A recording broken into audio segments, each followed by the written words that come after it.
বন্ধুরা, পৃথিবীর সবথেকে অদ্ভুত দেশ উত্তর কোরিয়ার সাধারণ খাবারগুলো দেখতে এতটাই অদ্ভুত যা দেখে আপনি আশ্চর্য হবেন। আচ্ছা, এই লোকেরা লাঠি ব্যবহার করে হারছে কেন? আর কিভাবে এই ছোট পিন আপনার মৃত্যুর কারণ হতে পারে? আর আপনি কি এটি জানেন জাপানের লোকেরা কিভাবে হাঁটার মাধ্যমে বিদ্যুৎ উৎপন্ন করছে? এবং চায়নার লোকেরা এটি কী ধরনের ডাস্টবিন তৈরি করেছে যা নিজেই আবর্জনাকে ধরে ফেলে? তো বন্ধুরা, রহস্যের সমাহারের এবারের পর্বে এমনই কিছু আকর্ষণীয় তথ্য পেতে যাচ্ছেন, তাই ভিডিওটি শেষ পর্যন্ত দেখুন এবং ভিডিওটিতে লাইক করে দিন। 1 2 3 কি দিয়েছেন? নাম্বার 10। আচ্ছা, আপনি কি বিশ্বের সবচেয়ে লম্বা গাড়ি দেখেছেন? আসলে এখন আপনি যে গাড়িটি দেখছেন এটি বিশ্বের সবচেয়ে লম্বা গাড়ি, যার গড় আকার একটি নীলতিমির সমান। আর এই গাড়িটি এত লম্বা যে এতে সাঁতার কাটার জন্য একটি সুইমিং পুল এবং হেলিকপ্টার অবতরণের জন্য একটি হেলিপ্যাড রয়েছে। আর এই গাড়িটির উভয় পাশে 24টি চাকা রয়েছে। এর মানে হলো এক পাশে 12টি করে চাকা। তাছাড়া এই গাড়িটি ভিতর থেকে বিলাসবহুল। আর এই গাড়িটির নাম হলো the American dream car. Number 9। এই ছেলেটিকে একবার দেখুন, যে কিনা একটি চলাচলকারী ক্যালকুলেটর। তাছাড়া যে গণনা আপনি ক্যালকুলেটর দিয়ে করতে পারবেন না তা সে মনে মনে করে দিচ্ছে। আসলে এই বালকটির নাম হলো আরিয়ান শুক্লা, যে কিনা ভারতের মহারাষ্ট্রে বসবাস করে। হয়তো আপনি এটি বিশ্বাস করবেন না, কিন্তু এই বালকটি দুবাইতে গিনেস ওয়ার্ল্ড রেকর্ডের অধীনে একদিনে 6টি মেন্টাল ম্যাথ এর রেকর্ড ভেঙেছে।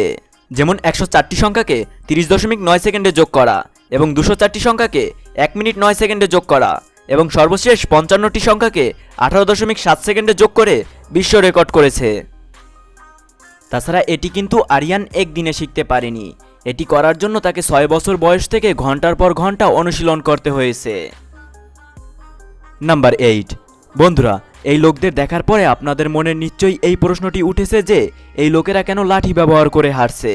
আসলে এরা ইথিওপিয়ার ওমো উপত্যকায় বসবাসকারী বার্নার উপজাতির মানুষ। এই লোকেরা সম্পূর্ণরূপে গরু এবং ছাগলের উপর নির্ভরশীল। তাছাড়া এই উপজাতির লোকগুলি এই জীবগুলিকে তাদের সম্পদ এবং সম্মান বলে মনে করে। আর প্রাচীন যুগে যখন তারা গরু ছাগল চড়াতে নিয়ে যেত, তখন জলভূমি, সাপ এবং অন্যান্য প্রাণী এড়াতে তারা লাঠি ব্যবহার করে হারত। কিন্তু আজকের সময়ে এটি তাদের পরিচয় হয়ে উঠেছে এবং তারা যেসব লাঠি ব্যবহার করে থাকে তা 2 মিটারেরও বেশি লম্বা হয়ে থাকে। তাছাড়া এখানে কে শিশু আর কে প্রাপ্তবয়স্ক তা দেখা হয় না, বরং ছোটবেলা থেকেই তাদেরকে এটি শিক্ষা দেওয়া হয়। নাম্বার 7। ফোন ধরার সাথে সাথে আমরা হ্যালো কেন বলি? আপনারা নিশ্চয়ই এটি জানেন যে আলেকজান্ডার গ্র্যাহাম বেল টেলিফোন আবিষ্কার করেছে এবং তার একজন মহিলা বন্ধু ছিলেন, তার নাম ছিল মার্গারেট হ্যালো, যাকে আলেকজান্ডার ভালোবেসে হ্যালো বলে ডাকতেন। আর অনেকেই এটি মনে করে যে এ কারণেই আমরা ফোন ধরে প্রথমে হ্যালো বলি। আসলে এটি একটি মিথ। আসল সত্য তো হলো এটাই, আলেকজান্ডার যখন টেলিফোন আবিষ্কার করেছিলেন তখন তিনি চেয়েছিলেন যে লোকেরা ফোন রিসিভ করে আহো বলুক।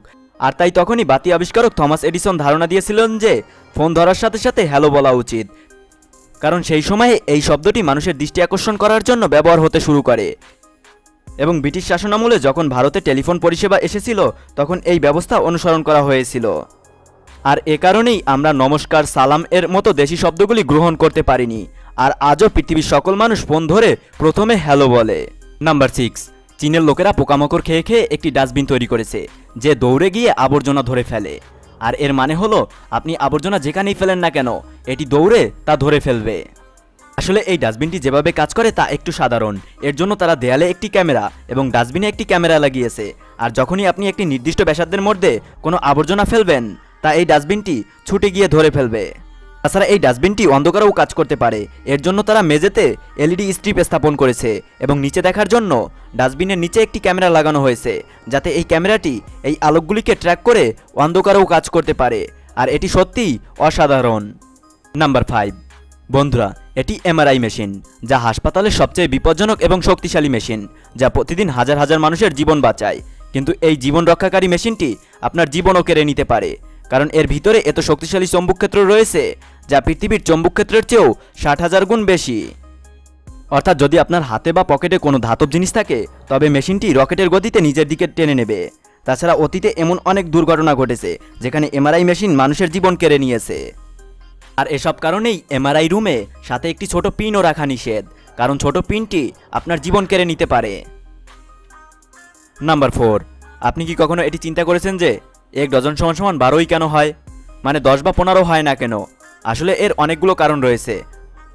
প্রথমত 1 ডজনে 12টি ইউনিট হবার কারণ হলো প্রাচীনকালে মানুষ 12কে একটি নিখুঁত সংখ্যা বলে মনে করত, যাকে 1, 2, 3, 4, 6 এবং 12 দিয়ে ভাগ করা যায়, অর্থাৎ 12কে ভাগ করা সহজ। দ্বিতীয়ত প্রাচীনকালে মানুষ গণনা করার জন্য হাতের আঙ্গুল ব্যবহার করত। এক হাতের বুড়ো আঙ্গুল ব্যবহার করে তারা অন্য 4টি আঙ্গুলের 3টি জয়েন্ট গণনা করত। তাই মোট সংখ্যা ছিল 12, আর এই কারণে তাদের স্বাভাবিক গণনা 12 পর্যন্ত ছিল।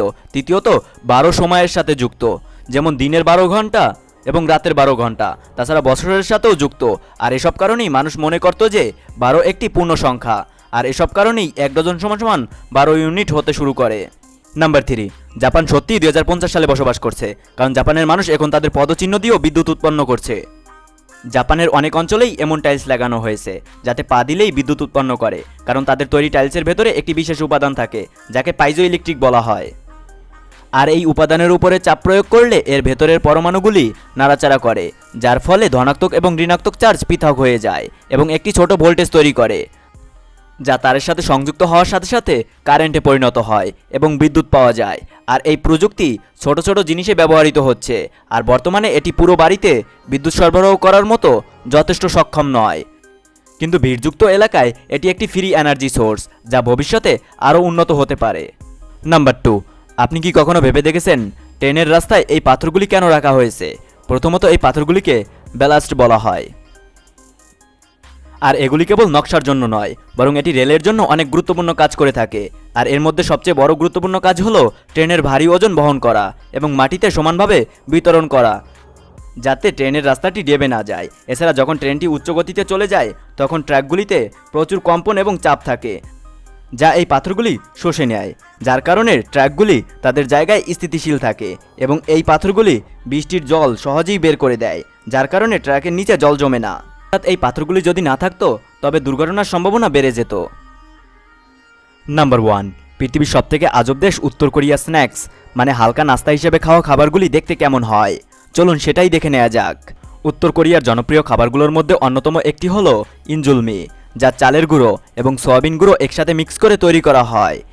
আর আমাদের বাংলাদেশ বা অন্যান্য দেশগুলোতে বাচ্চাদের জন্য চকলেটগুলো দেখতে কিছুটা এমন হয়ে থাকে, যা দেখতে খুবই সাধারণ, তবে উত্তর কোরিয়ার বাচ্চারা এমন টাইপের দেখতে চকলেট খেয়ে থাকে, আর এই চকলেটটির নাম হলো মুগুংগুয়া ক্যান্ডি। তাছাড়া এই চকলেটটির নাম উত্তর কোরিয়ার জাতীয় ফুলের নাম অনুসারে রাখা হয়েছে। আর সর্বশেষ উত্তর কোরিয়ার আরও একটি ঐতিহ্যবাহী খাবার হলো এই সিসিমি ব্রিটল, যা প্রধানত চিনি এবং তিলের সংমিশ্রণে তৈরি করা হয়, যেটি আমাদের বাংলাদেশে পাওয়া তিলের খাজার সাথে তুলনা করা যেতে পারে, কারণ এটি দেখতে অনেকটা তিলের খাজার মতো হয়ে থাকে। তো বন্ধুরা, আজকের ভিডিওটি এই পর্যন্তই। ভিডিওটি কেমন হয়েছে তা কমেন্টে জানান। ভিডিওটি ভালো লাগলে ভিডিওটি লাইক করুন। আর আপনি যদি রহস্য সমাহার চ্যানেলের নতুন দর্শক হয়ে থাকেন তাহলে অনুরোধ করব চ্যানেলটি সাবস্ক্রাইব করার জন্য এবং পাশে থাকা বেল আইকনটি অলে প্রেস করার জন্য।